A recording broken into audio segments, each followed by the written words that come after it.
Welcome everyone to this promised expose on the nature of planets, the expanding hollow Earth. This is the growing and expanding Earth and understanding the truth about expansion tectonics. I will do the hollow Earth.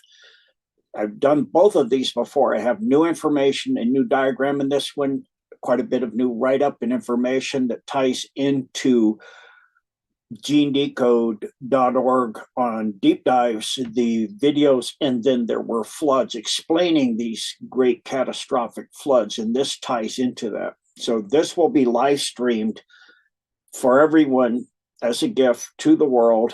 As I said, it was up there before, but it'll be on my Rumble, which is Real Gene Decode on Rumble, and it'll be on the surface area of my website, genedecode.org. So here you are my gift to you, the random continental drift theory, going into what we've been taught. During this decode, the sources will be shown that this is written from. Gratitude and sources are also at the end of the decode. Comments of mine, Gene Decode, will be in red, as well as items that I want to emphasize in a topic, which will be in italics and red as well. Basics for the standard theory, and I say theory because it's not really the truth. And I don't think anybody's surprised by that in the world we're in. The basics are that we're taught in school currently. The continents move in random motion on a globe which has had the same mass and size throughout its history. Currently accepted and taught as fact throughout schools in all countries. This theory on Earth's continental positions and geologic history originated from observing the obvious fit of the American continent with that of Europe and Africa. And in elementary school, they weren't even teaching continental drift. And I observed that and I said, but how come they perfectly fit?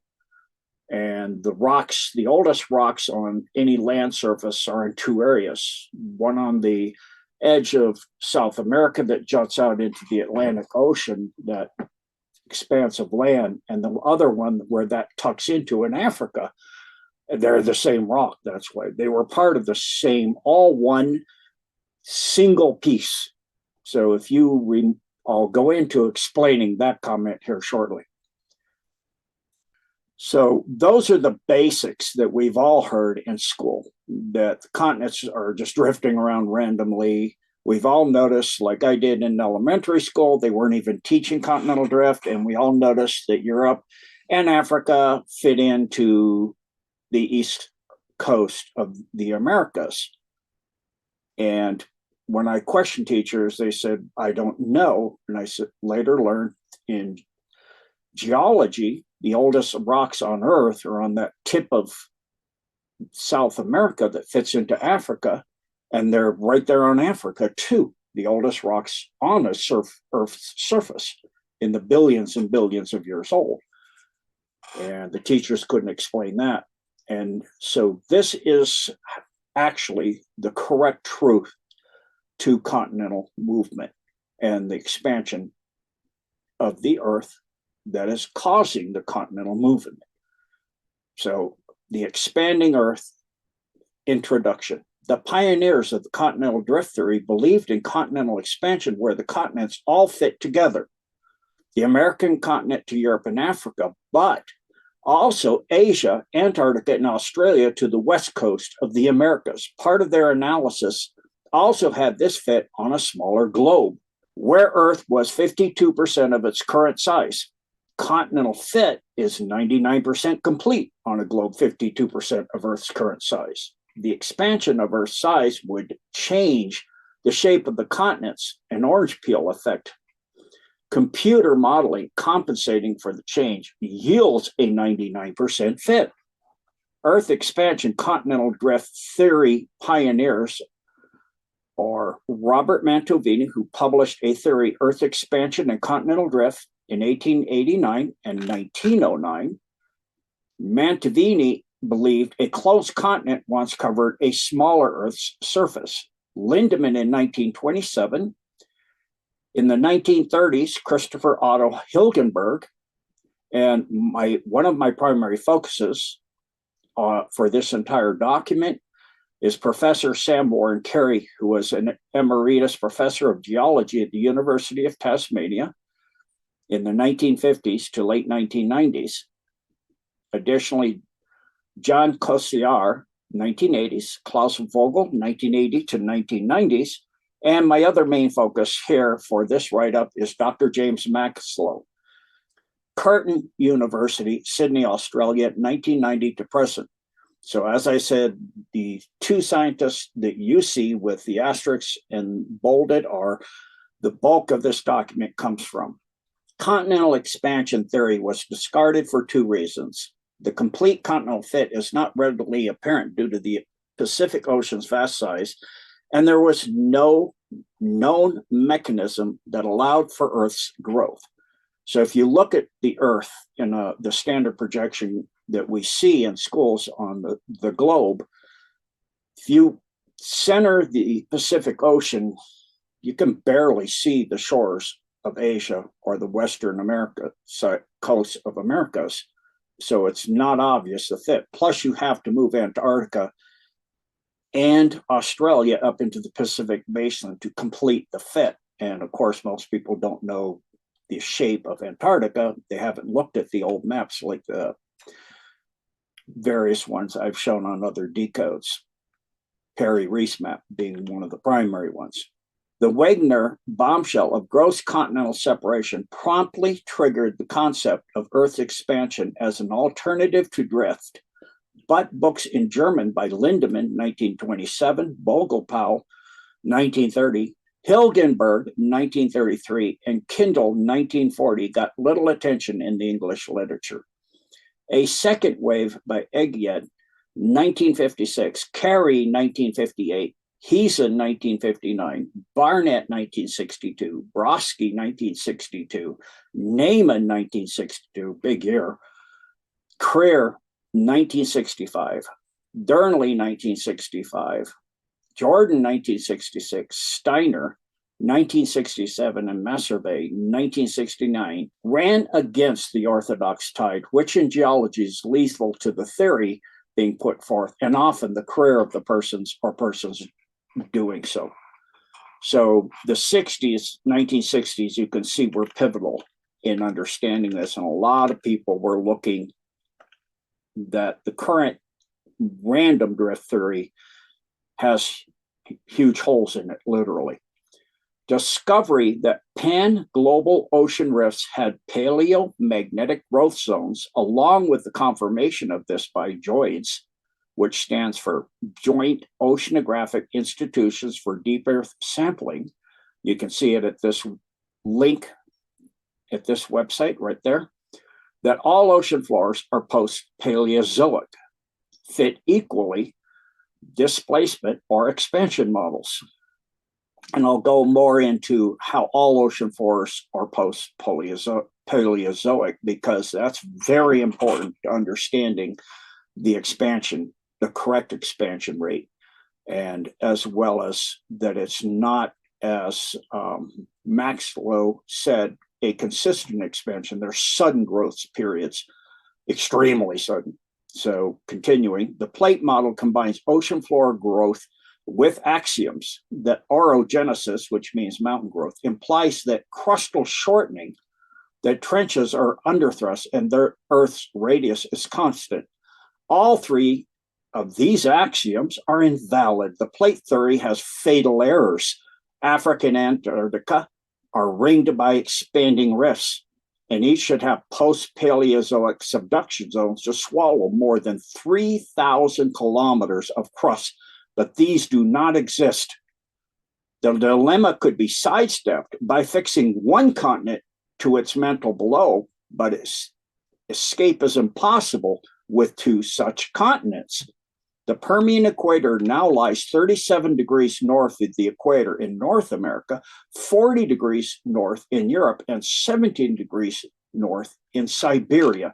As you can see in this diagram here from the website here, and you can see all of the information and where this comes from in the essay review On page 132 is where you're going to see this from the works of Warren Carey. And so we can see the equator as it was and how this various equatorial movement is not equal, static. It's not constantly moving the same everywhere on Earth. And that's because there were sudden tears and sudden rips and sudden movements in certain places, as well as other factors which will be gone into in this decode. Here's a more colorful representation of the same diagram there. And this one is from the below website with the information as you see right there. This is impossible on an Earth, that kind of movement, in other words, is impossible on an Earth of constant radius without at least 6,000 kilometers of post-Paleozoic subduction within the Arctic. On the plate model, the present Pacific must be smaller than the Permian Pacific by the combined area of the Arctic, Atlantic, and Indian Oceans. Yet the continents around the periphery of the Pacific have all moved further apart in the direction of the Pacific margin. Mass survey has shown the topological impossibility of progression from any Pangea configuration to the present distribution of the continents except on an expanding Earth. And Pangea is what they taught us in school. I've gone to various museums of natural history. They show this Pangea, and it just can't have happened that way. It could not have all been that way for so many numbers of reasons, many even not listed in this decode. In the case of continental drift, one should find compression along one side of a continent and an extension along the opposite side. In the case of expansion of the interior, one should find extension in all oceanic zones. Carey, 1970, in his presidential address to the Australian and New Zealand Association for the Advancement of Science, stated that the global distribution of the ocean trenches did not correlate with the distribution of oceanic rifts as the plate tectonic model required. Each of the continental polygons had increased substantially in area by accretion of new crust since the Paleozoic, and each continent had increased its distance from each of its neighbors. In other words, all of them are moving away from each other.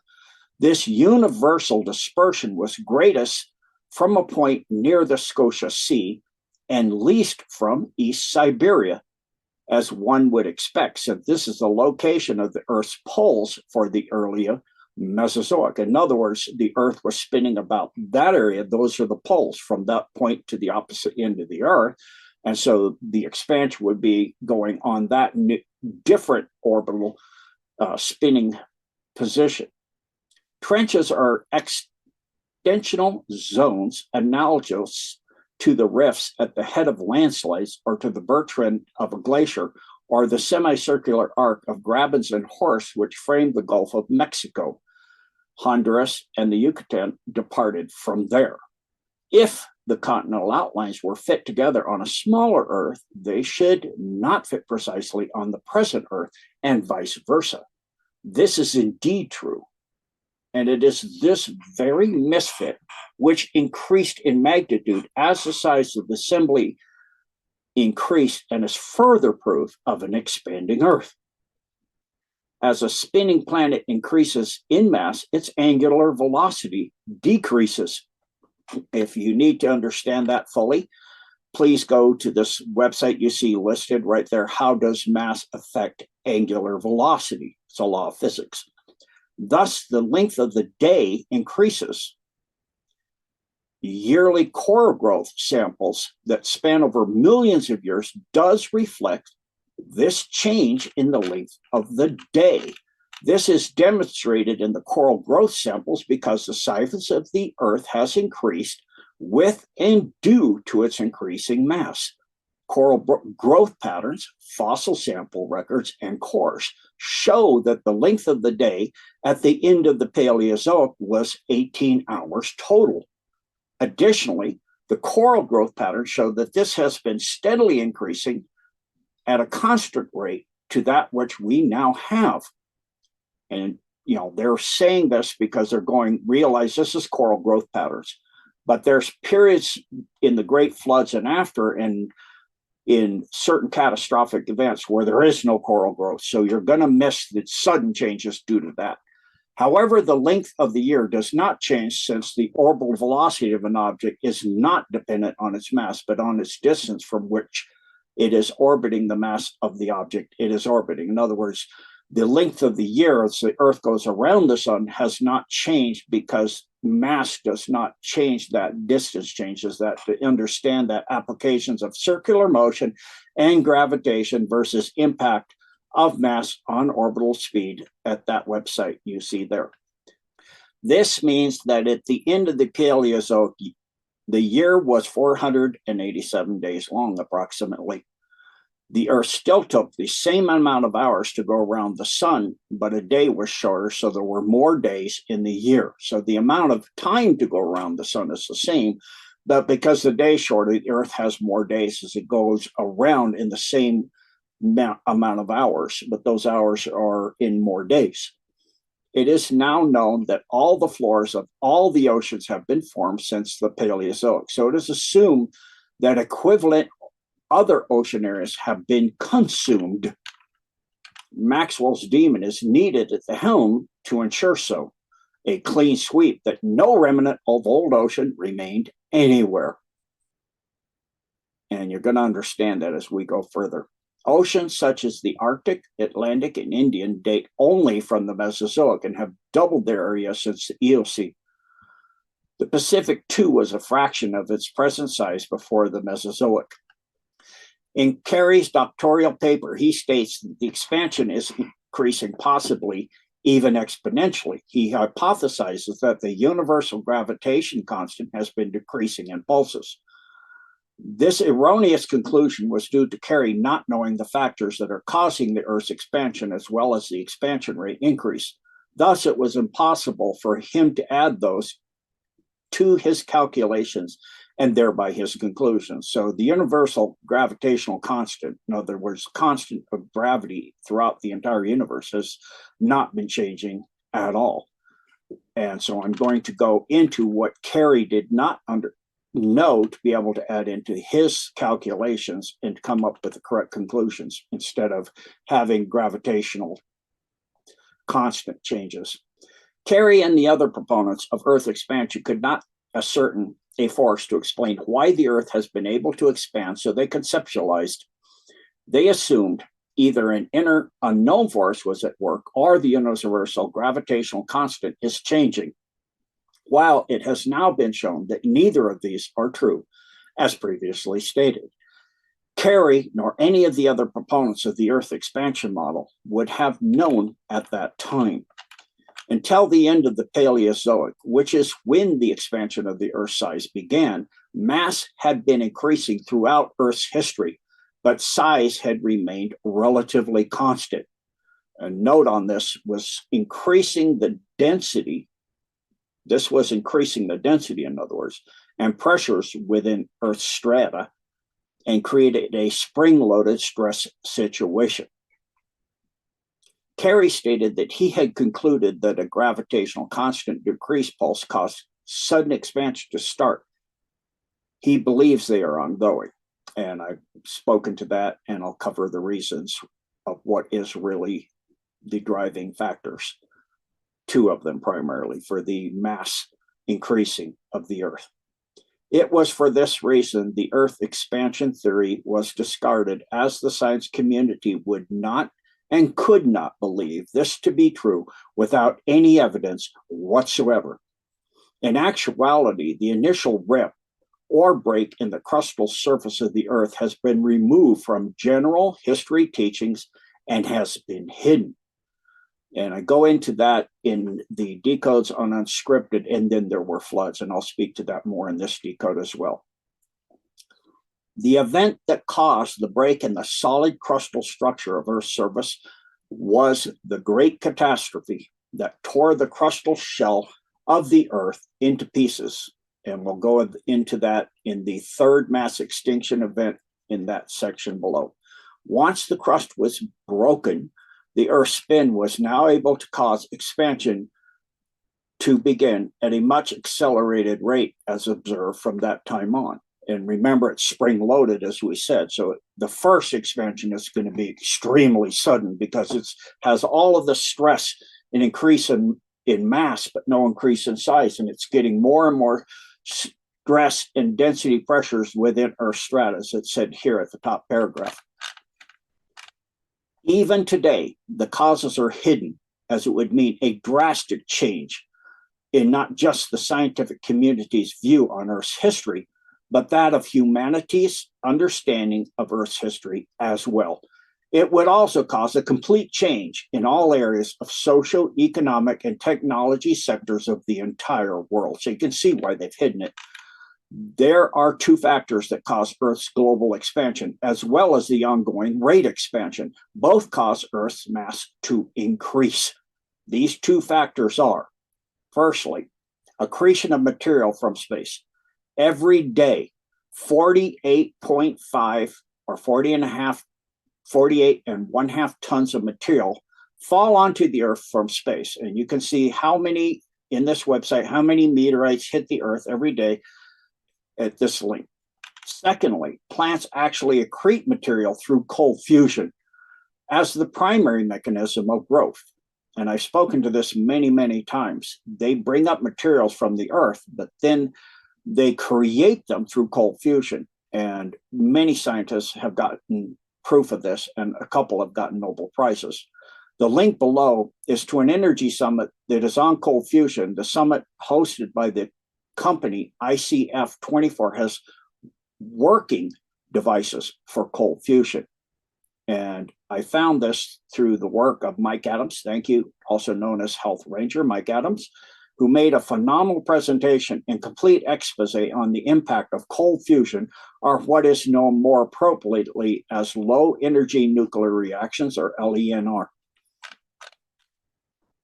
This is one of the most important items to watch and understand. So please go to that link and look at that expose at that link right there, the Solid State Energy Summit. It is one of the most important items I've ever seen come out. It talks about a clean energy source, and it has the potential to change our lives and that of the entire world. So here's more links on that information. So if you look at a redwood forest, like I've been saying, and here's a picture of a redwood forest from this link here, you do not see at the base of these trees massive holes, and yet contemplate the size of a redwood tree when harvested, thousands of tons of wood product. If this was entirely created from soil and rainwater being combined with energy from the sun and carbon dioxide, there should be a massive crater around the base of every tree. However, there's not. That is not what we see. We see a mound of fallen debris from the tree that get higher every single year. In other words, it's accreting material through low energy nuclear reactions or cold fusion. Plant cold fusion, notice forests can yield massive timber. Nevertheless, the land levels get higher and higher over time. The timber growth does not consume brown material, but is instead actually adding to it significantly. And space debris accretion of over 7,875 billion tons per year give the increasing mass, which is causing Earth expansion. Earth's spin creates torque and centrifugal forces, which continually act on the cracked crustal hollow shell, thereby constantly expanding the size. One of the most profound statements of the late Professor Sam Carey, and people will know how this falls into the category of when I first came out with deep underground military bases too. This is why, one of the reasons I love this quote so much. Quote, if 50 million people believe in a fallacy, it is still a fallacy. The validity of any theory does not depend upon the number of people believing it. Hence, an accepted theory may still be fundamentally wrong, regardless of how many people believe it is correct. And many great people, such as Gandhi, said, the truth is still the truth, only if known to one. So absolutely, they want us to accept the general. 8 out of 10 doctors, for example, state the following. Science is not based on consensus science, like on the fake green energy on deep dives. I go into that too, and how they want us to believe through consensus. So on with the decode. Random continental drift theory, discrepancies and problems, subduction problems being the first. Subduction states that new ocean crust created at mid-ocean rifts is being compensated by land funneled down deep, unseen ocean trenches to be remelted and used again. In this theory, this is required in order to keep the size of the Earth constant. First of all, the problem with that is subduction zones versus rifting zones. The mid-ocean ridges are greater in length by 33% in area than the proposed subduction zones. That's significantly a problem. Number two, Africa and Antarctica are surrounded by spreading ocean floor, yet there are no suggested subduction zones in these areas. Where's the extra crust being subducted? Third, there are no ocean scrape sediments accumulating over time.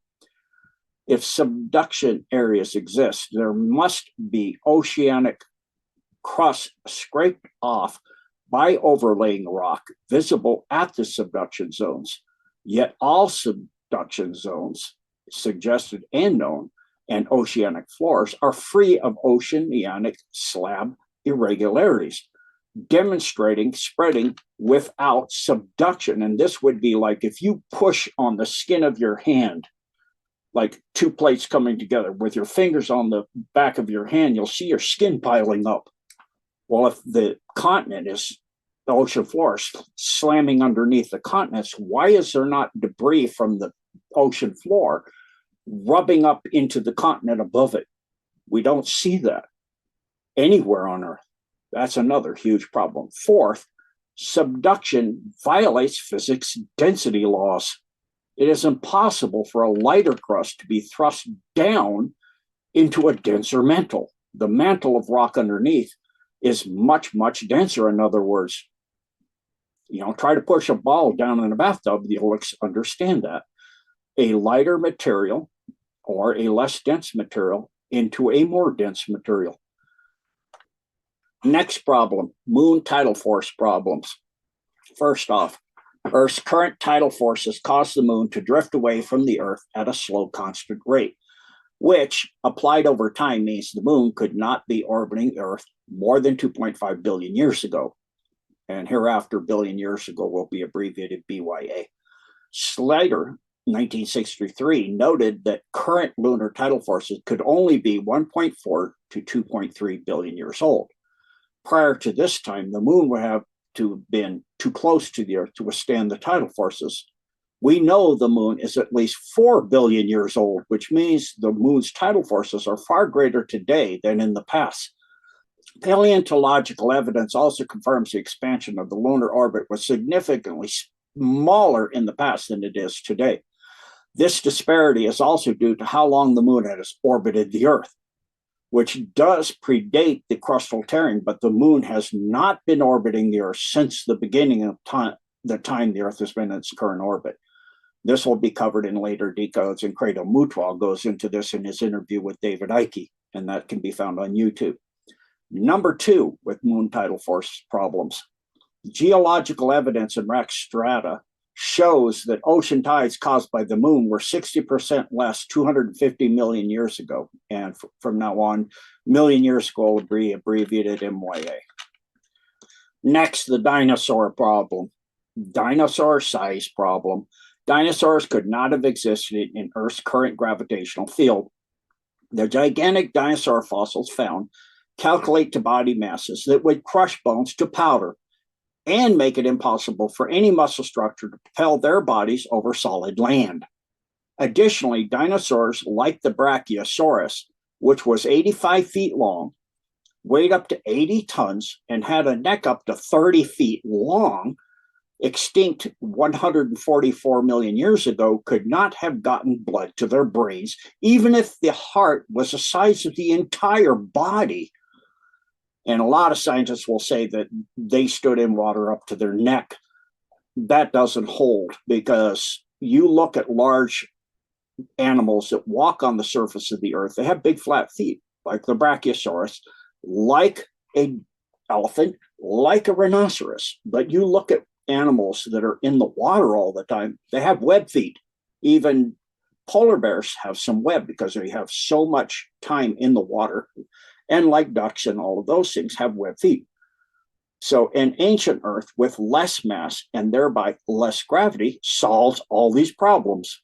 All dinosaur fossils of all species reveal continuing size reduction from 150 million years ago until their complete extinction on the surface of the Earth, I'm going to add, 65 million years ago. This is revealing an ongoing adaptation to Earth's increasing gravity.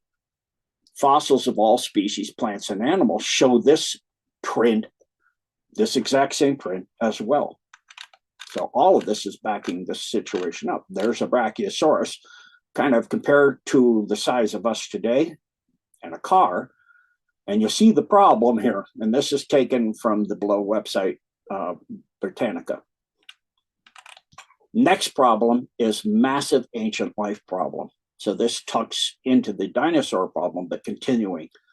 There are problems regarding the size of ancient life, and their gravity has always been the same as it is today. There are many examples, but here are just a few. Pteranodon. So look at the upper male and average female sizes compared with a 1.8 meter tall person.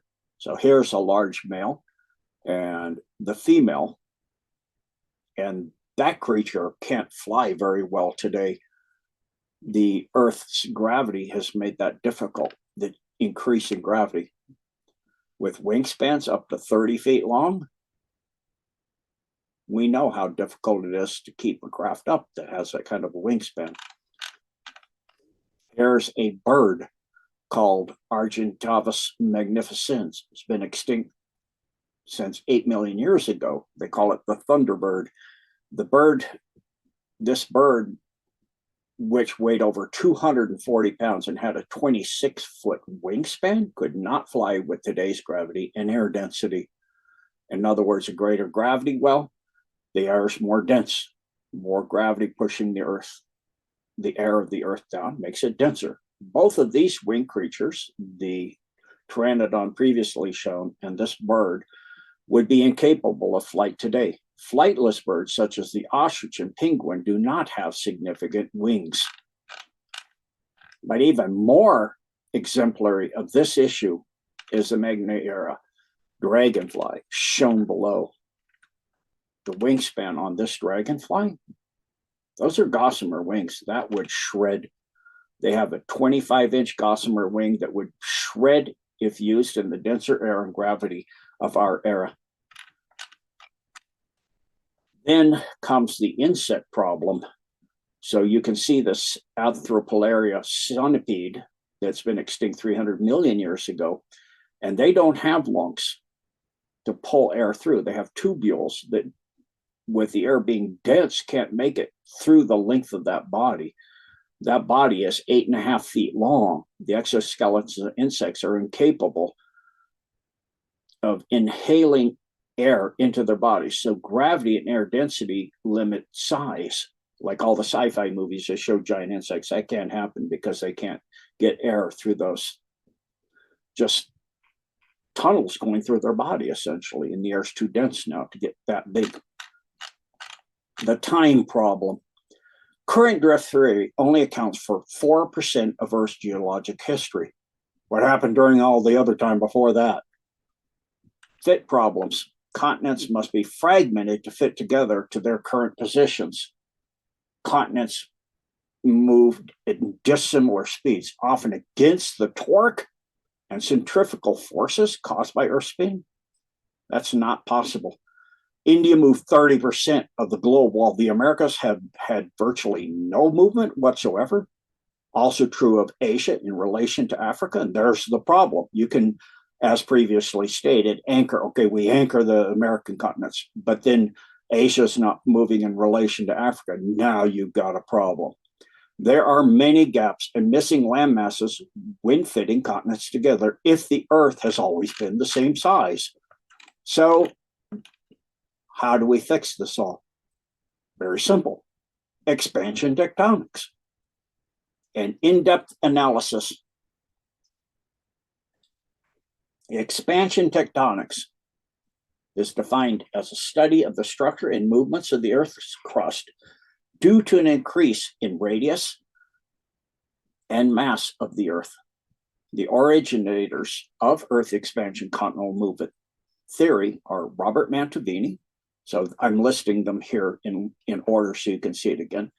1889 and 1909 published a theory of Earth expansion and continental drift. He considered a closed continent covered the entire surface on a smaller Earth. Lindemann in 1927, Christopher Otto Hilgenberg in the 1930s, Professor Sam Warren Carey, Emeritus Professor of Geology, 1950s to late 1990s, Jan Kosiar, 1980s, and Klaus Vogel, 1980s and 1990s. The Earth is not remaining a constant size. It is expanding. Radius increase is exponential, increasing at an increasing rate. In 1993, NASA completed an Earth expansion study.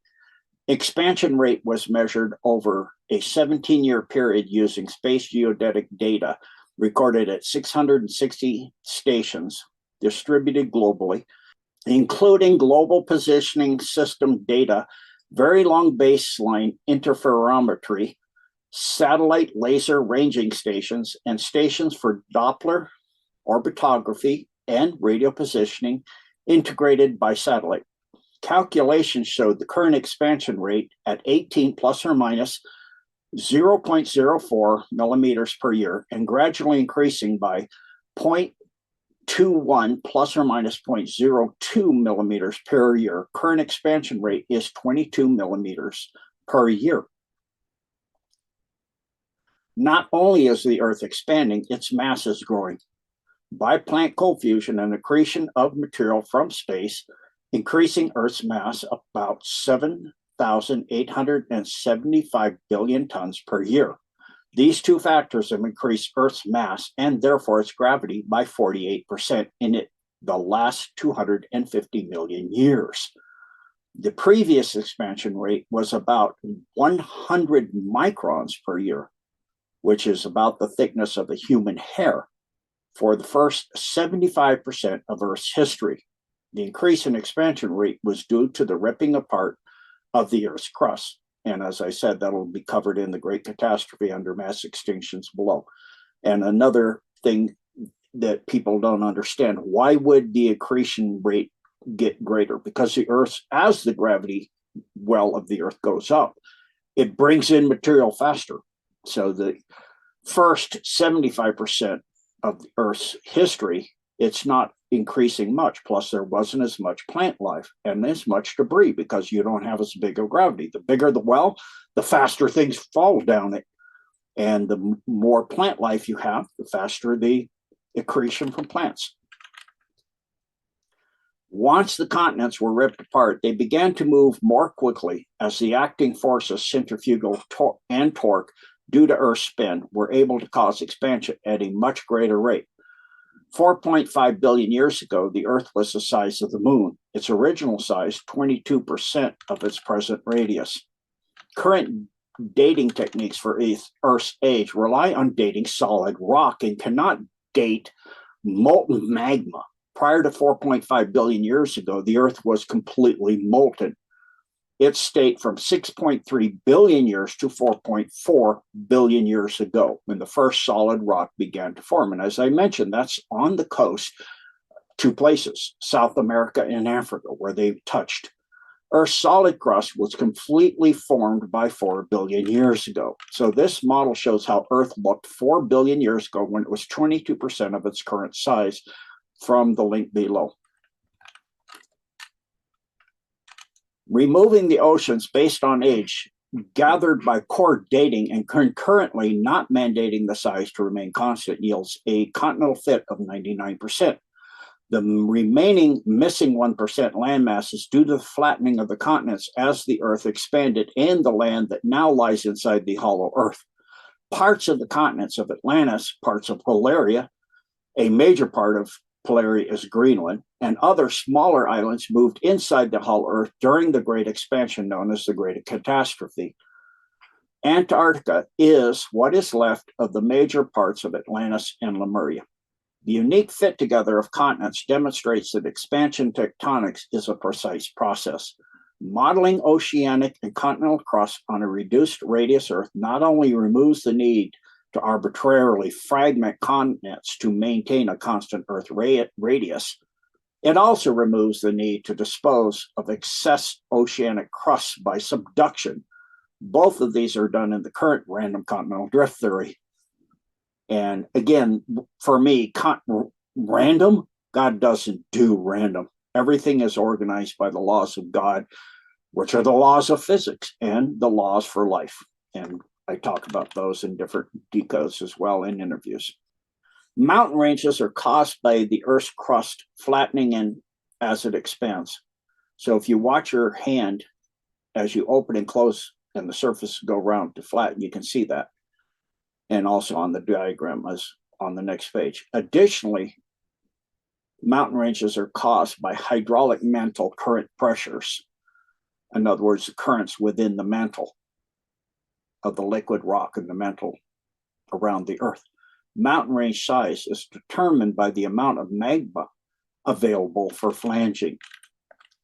Materially, the massive uplift of mountain ranges is accomplished by infusion of magma from steadily collapsing continental domes, as you can see from the expose here of Warren Carey in his paper, where he shows this in this diagram here, where the magma is causing an upthrust, and then as the Earth's increasing, it's breaking into sections. And so the order of warp and tilt of blocks are in tens of kilometers across here, and fourth order fracture zones in a few kilometers across. Fifth order mag joint hundreds of areas across. Sixth order in joint systems, and seventh order in joints as well. So I'm sorry for those of you that don't grasp that. I would recommend getting Warren Carey's full paper on this. General uplift is accomplished by magma under pressure from sagging continental crust, which works like thick hydraulic fluid. The larger a continent, the greater the magma supply for uplift. In other words, more magma under a larger continent. This is why the highest mountain range on Earth is found on the largest continent. In other words, the Himalayas are on the largest continent, which is Asia. Mid-ocean ridges are expansion joints on an expanding sphere where cracks opened up and the continent split apart. Ocean floor composition, thickness, and age can be accurately determined with core samples and are distinctly different in all three categories from the continents. In other words, age, thickness, and composition. The ocean floors are volcanic, igneous, while the continents are composed not only of igneous, but also of metamorphic and sedimentary. None of that's on the floor of the oceans. Additionally, nowhere on any ocean floor is there rock over 200 million years old. In other words, the oceans of the world that we know today, Pacific, Indian, Atlantic, etc., didn't exist over 200 million years ago. However, on the continents, there are up to 4.4 billion years old. The rocks have been found and dated over 4.4, the oldest type of rock on Earth, at that website there. So this map, I actually wrote the people that assembled this map and got permission to use it. I used to put calendars out, a 13-month calendar with the 13 zodiac signs starting at the beginning of the year on April 16th. And I got permission to use this directly in writing from them.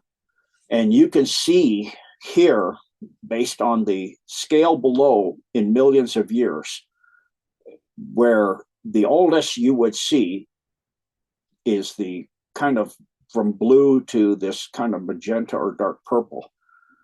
And we don't see that on the ocean floor. We only see dark blue in a very small areas. Then we start to see the light blue, which is 200 million years and younger. And we see a lot of green, which is at a certain time frame, which is known as the Great Catastrophe, and everything happened in that same time frame. All of this green is in the same time frame. And then we see another sudden event in red. So we see that there's been a couple sudden events here. And then there were floods. On Gene Decode website, Deep Dives on Unscripted, you can go hear about that. The island of Iceland now shows measurable rifting on land, spreading at the rate of 2 centimeters a year, proving the Atlantic ridge spreading rate is increasing. Until the end of the Triassic period, the continental crust enveloped the Earth as an unbroken continental shelf at 52% of its present radius. At this time, the Earth had no oceans, as I stated, and as this paper states, only shallow freshwater seas laying top of the crustal shelf. The Great Lakes in North America and Lake Baikal in Siberia are examples of remnants. They're not from melting ice, like they're telling you. They're the remnants of the crustal shell, freshwater seas, what are called intracrustal, in other words, on top of the crust. The current saltwater oceans came from volcanic activity at the mid-ocean ranges, as well as underneath the continent, the solid crustal plate of the entire Earth. Water is contained in rock as well at 7% rate. Additionally, volcanism creates water from hydrogen and oxygen. These intercrustal freshwater seas were long arcing S-shapes, just as water will form on any spinning dry object. As you can see in these diagrams below, you spin a ball and drop water on it, and you'll see it above the equator of the ball where it's spinning. It'll make an arc going to your left. And then below that, it'll make an arc going to right. That's Coriolis effect. It's spinning and creating an S, just like you see here, where you have these S-shaped freshwater seas. And you have it getting weaker in those seas as time goes on, because you have rain through volcanic activity and all kinds of atmospheric situations that's eroding the crust that's not in the seas and depositing debris, which then gets pressurized by the water and creates sandstone, which is weak compared to volcanic rock. And I'll go into that and explain that in greater depth further on. So we look here as a model of the Earth, as you can see from this website. And you can see how the continents fit together. I said it's very, very obvious with some gaps here for Atlantis. And then you can see, if we bring up Australia and Antarctica into the Pacific Basin, how stunning is the fit, with a section missing here, which is a part that went inside the Earth. And so then we can see how everything fits so well together. But that's on a smaller Earth, where everything's solidly crusted all the way around. As these freshwater seas slowly expanded, the boundaries became recognizable as the continents we know today. So these freshwater S-shaped seas are building up with sedimentary rock, and they're starting to crack slowly, yes, but there was a catastrophic event. And the boundaries were established, but the current location of the continents was not from gradual expansion where they are today. It was a catastrophic tearing movement during the Great Catastrophe that ensued. During the First War of Gilgamesh, the continents moved nearly 40% of the distance of their current location during that event, as can be seen by the dating best shown on the map I showed you earlier on page 29, where the spring green color is predominant. This spring green represents, as I showed you, about 140 million years ago. Even though the main event of this war was 250 million years ago, it took 110 million years for the volcanic material under the newly formed oceans to completely solidify into rock from the volcanic magma that poured out of the rift zones, completely formed and opened during that event. So in other words, that large red area you saw, that was newer rock, that takes time. Once the continents pull apart, that was all liquid rock under the ocean now. And it took all that time, 110 million years, to completely cool. Again, for rock to be dated, it must be rock. It cannot be dated as liquid rock, in other words, magma. Unfortunately, the content of the coring as far as specific elements, such as salts from ocean water, has not yet been done in enough entirety to show that the rock at the bottom of the oceans cooled and solidified under salt water. Remember, prior to the Great Catastrophe, there were not oceans of salt water, but intercrustal freshwater seas.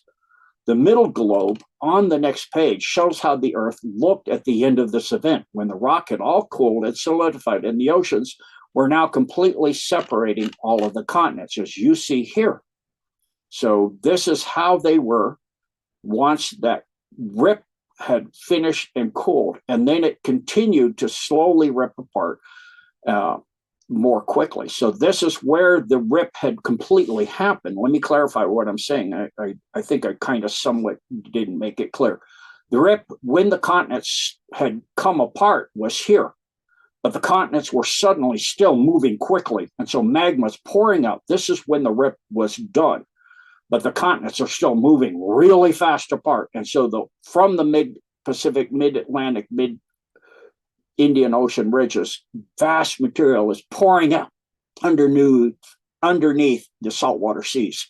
And that's this material. And so that material is taking 110 million years to cool. So that's how the Earth looks once everything's completely cooled. So this expansion happened in about 40 days from that to that. And then in just a few more days from that to this, and 110 million years for all of that to cool down. This area here cooling down, and this area, and then this area is still in the process of it, bringing more material out and cooling. So as previously mentioned, the middle globe is above how the Earth looked at the end of the massive flood of the separation of the continents. The flooding's done and the oceans are established, but the continents are still pulling apart. The light blue and dark blue areas on the ocean floors are where the intercrustal seas have been, as well as the top parts of some continents shown as the Midwestern states of the United States.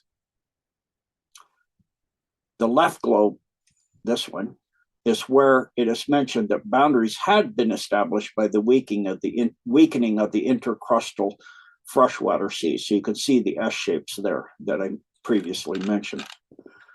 Okay, let's go into the mass extinctions. Mass extinctions, expansion tectonics also explains Earth's mass biological extinctions. Mass extinctions are primarily due to oceans previously separated being merged by expansion tectonics, instigating flooding in large areas, drying up in other areas, and global climate changes, ice ages, which initiate further extinctions. The mass extinction periods are periods in which exceptionally large numbers of species go extinct. These extinctions are very different from constant rate extinctions occurring as life evolves due to gravity and air density changes, and of course, pressures due to mankind. Many species vanished in 5 massive cataclysmic mass extinctions. Today, 99.9% of all species that have existed on Earth are extinct, but new species are coming in. They don't tell you that one. There have been 5 mass extinction events throughout Earth's history. So let's look at these mass extinctions. And I have mentioned there was one before the Earth's crust was completely solid due to the destruction of the Mayan Empire. And then there were floods on Unscripted on genedecode.org. So they only cover these, and so I'll cover these. But there was a mass extinction of all life on Earth, and they don't dig deep down into layers below the Precambrian area Precambrian era to show that. So let's go into the ones they do say. First, the Ordovician-Silurian extinction, which occurred 443 million years ago. This was due to simultaneous crustal expansion, increasing Earth gravity, generating atmospheric density modifications that triggered global climate changes, a drop in sea levels, and glacier formation. In this one, 25% of marine families and 60% of marine genera went extinct. The second one was the late Devonian, 375 million years ago, due to the rifting separation of Australia and the Americas, opening up the division between the North and South Pacific, previously separate oceans. So there was a North Ocean, Pacific Ocean, and a South, and they rifted and combined.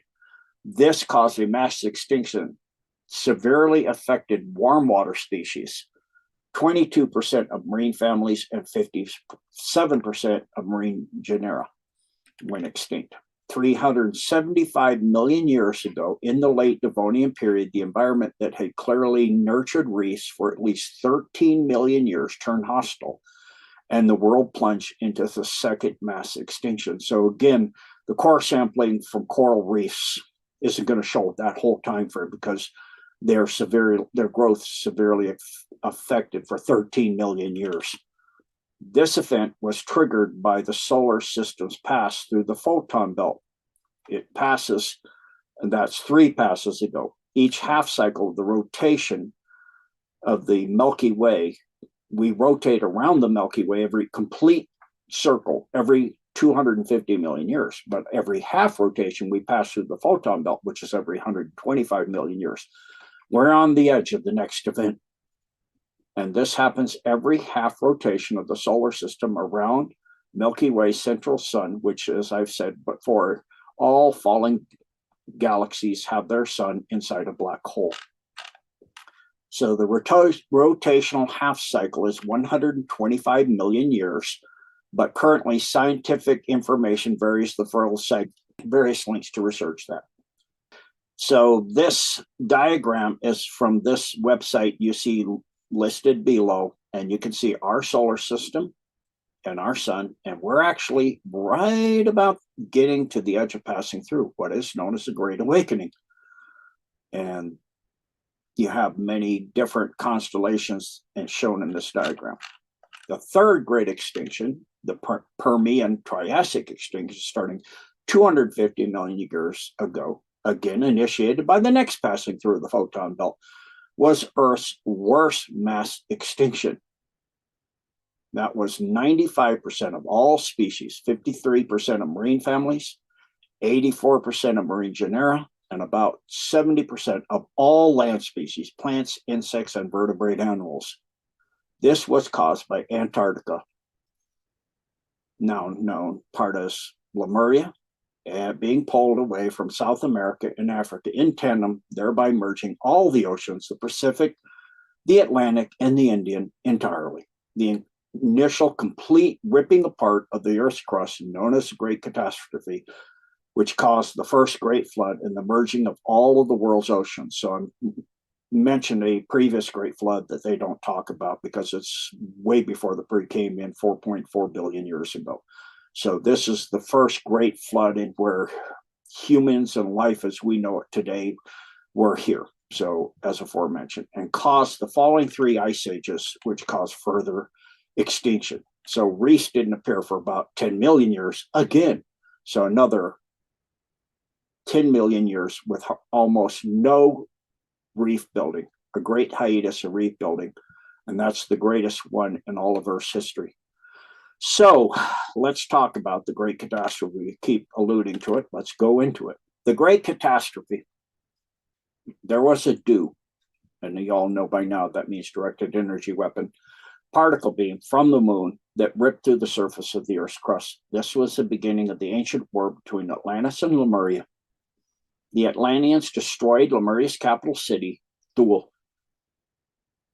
And that was just off of the coast of what we know as the Marianas Islands. The Atlanteans destroyed this capital city with a beam from the moon that was focused on the capital so long, it not only ripped through the crust, but it is the area now known as the deepest area in all of Earth's oceans, the Marianas Trench. You can find out about that at that link.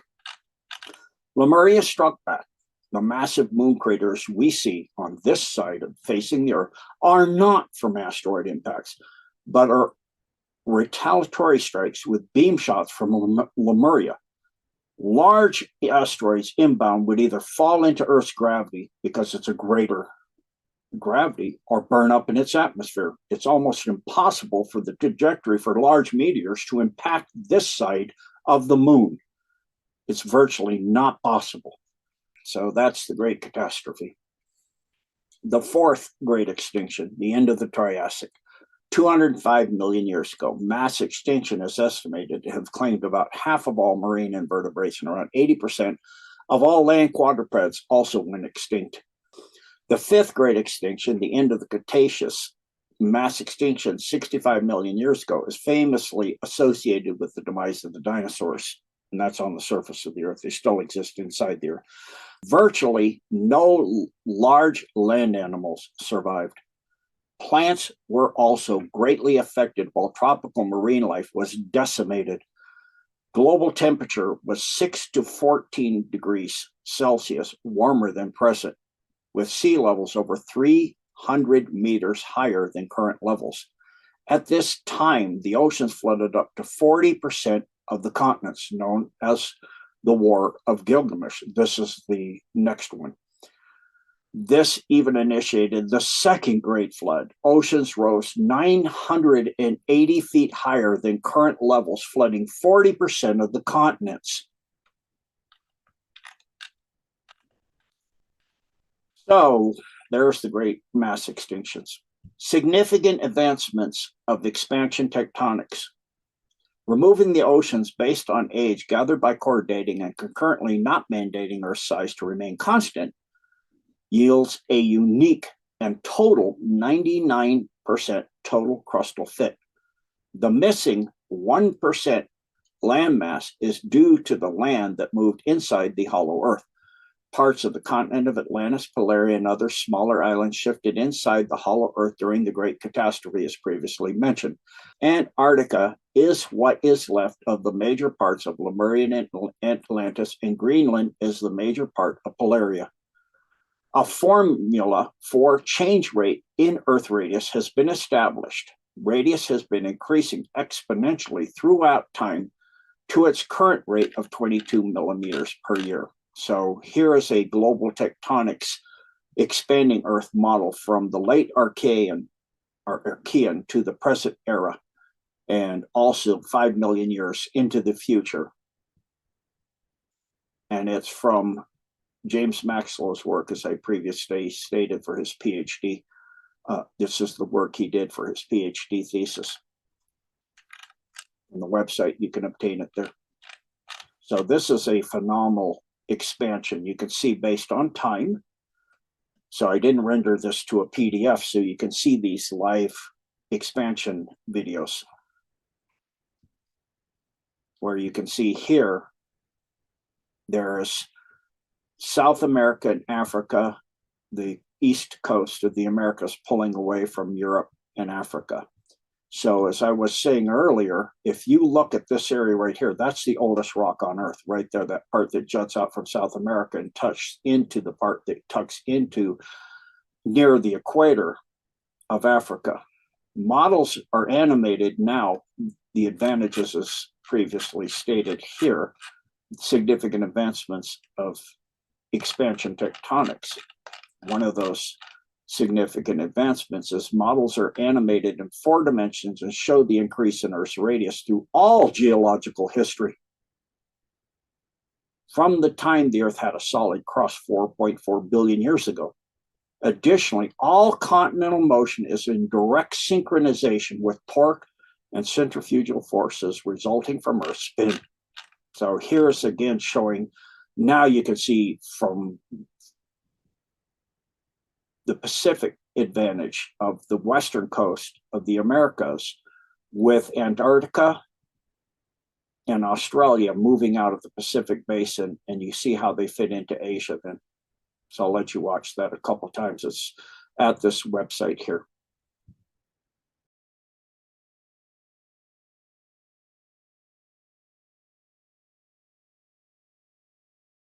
So the expanding Earth models, as you can see, I've taken freeze frames from that so you can kind of get a shot on it of the Pacific Basin opening up. So you can see how this section of Australia fits so perfectly into the west coast of Canada and Alaska and the upper parts of the United States. And this part fits so perfectly into Asia.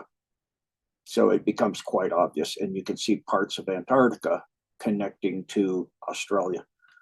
So other advancements in the significance of expansion tectonics are that changes in the Earth's wobble account for pole axis rotational movement. So remember we said how the pole hasn't always been sitting the same place. It's due to the Earth's wobble.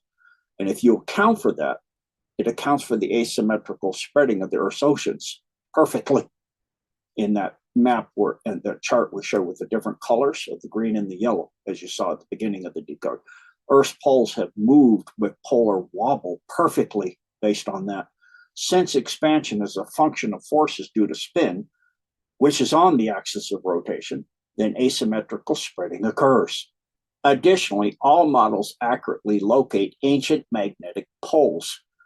Poles are plotted diametrically opposed, enable the ancient equators and climate zones to be established precisely. They know where the poles are by sampling of magma samples all over the Earth, and they can tell where the poles were based on as the magma cools. It shows the magnetic forces of the Earth at the time it cools, so they can locate where the magnetic poles were. Another advantage is all models examine geological, geographical, and geophysical data. All data coincide precisely with expected polar and equatorial climatic and biotic constraints. So it's accounting for everything. Continental plate assemblage for 100% of Earth's geologic history is modeled. Archean era to present day fit is thus 100% and requires no need to arbitrarily fragment continents or dispose of pre-existing crust by subduction. As I said previously, note the movement of parts of Polaria and other surface areas had not yet moved into the hollow Earth, and that's why it's 100%. If you take what moved inside the Earth, the Polaria and other areas, the fit is not 99%, it's 100%. Another advantage is models include both continental and oceanic geology and show increase in radii through Earth's history. So here's what we're to believe. We could assemble the continents. You want to randomly move them? I love this website. What they put the continents together as a chicken. The continents can be arranged. So there's Pangea. It's a giant chicken. Gotta have a sense of humor sometimes with their baloney. No more ridiculous than the Pangea theoretical fit. Notice how poorly the fit is for Australia and Antarctica. What? They have actually changed the shape of Australia and Antarctica just to make it fit. Let's just arbitrarily change the shape of things. So you got huge things that don't fit and don't work out. So finally, I would like to thank the following organizations and people for this decode, the information in this decode, and for me to be able to give you this decode. Firstly, the Encyclopedia Britannica for the Brachiosaurus diagram. And I'm not going to say this correctly, so apologize for that. Horst Schneider for the Anthropolaria centipede, Dr. Brolsky for the diagram, Earth's complete continental fit, Mueller, M. Straulius, and C. Guyana, and W.R. Royce, 2008, age, spreading rates, and spreading symmetry of the world's oceanic crust. And this is the group I wrote to get express permission from them, which I have. I also wish to thank all of the individuals who have been instrumental in advancing the understanding of Earth's history and geology through the growing Earth and continental expansion theories. So you can go to various websites to continue to do this research and learn for yourself. So I've included some of those Expanding Earth websites, Earth expansion websites. Primarily, though, I want to thank and honor the amazing work of Professor Sam Warren Carey, and I'll do a dedication to him after this below on the next page, and Dr. James Maxlow for their pioneering work in the field of expansion tectonics. Dr. James Maxlow is the source for the expansion modeling, additionally. And this, as initially stated, can end a scientist's career. They will not like when you swim against the tide, as we know. So in tribute to Sam Warren Carey, who was Foundation Professor of Geology at the University of Tasmania, where he held his chair for 28 years. He was a Doctor of Science of the University of Sydney for his 1938 thesis on tectonic evolution of New Guinea and Melanesia. He was an honorary Doctor Science of the University of Papua New Guinea, an honorary life fellow of the Geological Society of London, and a former president of the Australian and New Zealand Association for the Advancement of Science. Professor Carey was a convener and editor of the 1956, sorry if I mispronounced convener or convener, I'm not sure which it is, 1956 Hobart Symposium on continental drift, and was awarded the Gondwanaland Gold Medal and the Clark Medal for his researches on global tectonics. He spent many years on pioneering geological field work in New Guinea, and later was chief government geologist for Tasmania. And so for those of you that don't know, Hobart, as stated right there in 1956, Hobart is in Tasmania. And for 12 years, he was geological consultant to the Tasmanian Hydroelectric Commission and to several mining companies. He spent a year as visiting professor at Yale and another as visiting professor at the University of Western Ontario. In the Second World War, he served as a special unit paratroop commando. So thank you, Dr. Sam Warren Carey. On the next coming part of the nature of planets and the expanding hollow Earth, I will cover the hollow Earth part 1, and I will give this to you for free on the surface area of genedecode.org and on my Rumble, Real Gene Decode. And I want to stress, there's nothing other than that. There's no underscore afterwards or 2 underscores or anything else. That's somebody else playing to be me. Please don't be fooled. So as promised, this will be publicly available on my Rumble, Real Gene Decode, and on the Blessed for Service website, as well as on the free surface area of genedecode.org website. Thank you, and God bless you all.